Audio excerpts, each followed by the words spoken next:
avez certainement perdu du trafic et vous demandez comment réagir en 2026. C'est ce qu'on va regarder. Aujourd'hui, on va regarder les 6 facteurs qui vont permettre d'améliorer votre ranking. Alors, il y a tous les autres qu'on connaît évidemment. Faire attention de ne pas tomber dans c'est la fin du SEO, etc.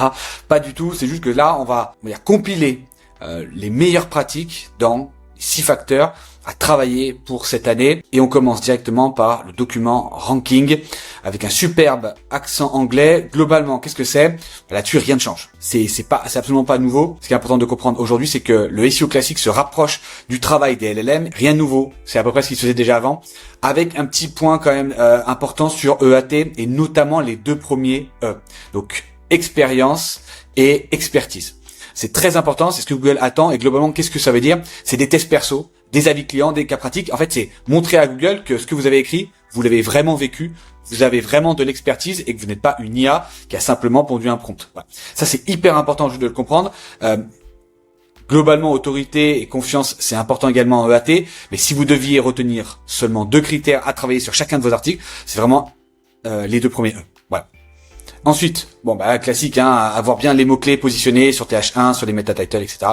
Bon, rien de nouveau. Mais ce qui est important de comprendre, c'est que si vous n'êtes pas capable de justifier des critères EAT plus une structure, on va dire HN, très bien travaillée, vous n'avez aucune chance de ranker ici. Petit point également à préciser, c'est que pour moi aujourd'hui, la structure HN est plus importante que votre contenu. Si vous êtes capable de construire la meilleure structure HN, la structure HN vous permet d'être l'originalité sur la SERP et c'est là-dessus que ça joue.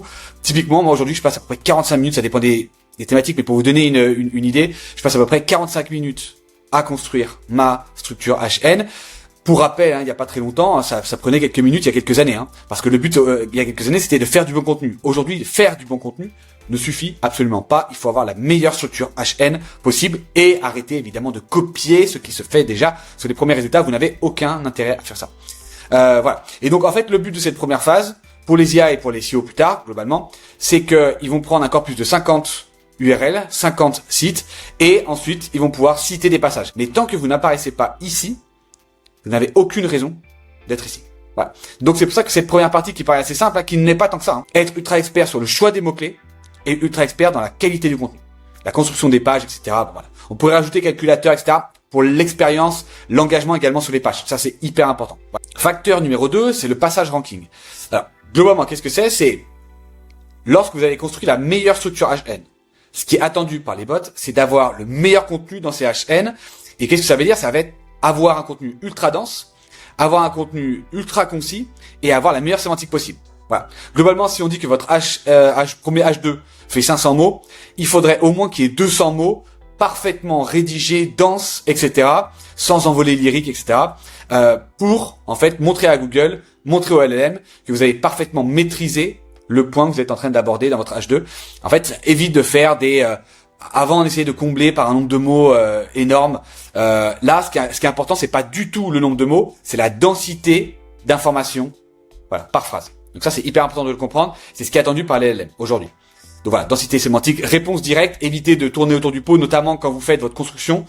Dans votre intro, vous mettez directement ce qui est attendu, pas dans le détail, mais vous mettez au moins l'information sur laquelle l'utilisateur a cliqué. Et une structure claire, évidemment. Quand on parle de structure, c'est pas forcément la structure HN, c'est la structure lorsque vous développez l'idée du HN. Voilà, ça c'est hyper important. Et d'ailleurs, on voit très bien, aujourd'hui, la plupart des gens veulent lire du ChatGPT, c'est-à-dire une manière de construire la réponse avec des tirets, etc. Il faut que ce soit concis, il faut que ce soit dense. Voilà, c'est important. Facteur numéro 3, c'est un facteur dont on parle très très souvent, c'est les micro-intentions.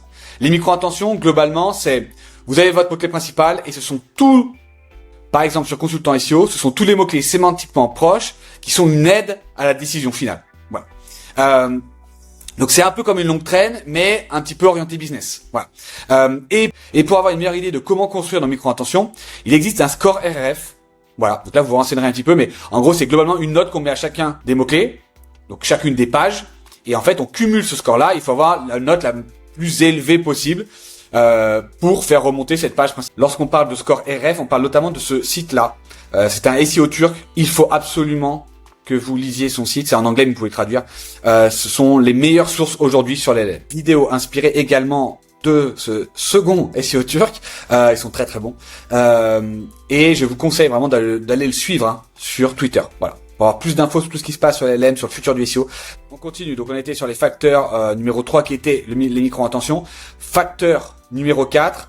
Alors là, c'est en complément du facteur numéro 2. C'est-à-dire que sur chacun de vos blocs H2, il est attendu un mini résumé, globalement qui peut atterrir juste en dessous du titre H2, qui vient justement renforcer la sémantique et répondre le plus directement possible, donc un résumé en fait, moins de mots possible, mais en étant le plus efficace possible. H2 est découpé en blocs, le facteur numéro 4 vient résumer ce bloc.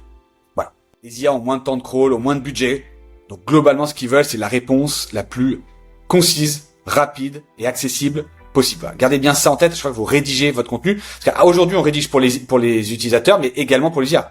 Pas le choix. Donc, il faut que le contenu soit parfaitement compréhensible et lisible par les IA, et également parfaitement compréhensible et lisible par les humains. Voilà. Le facteur numéro 5, c'est plus l'article est récent, mieux il rankera.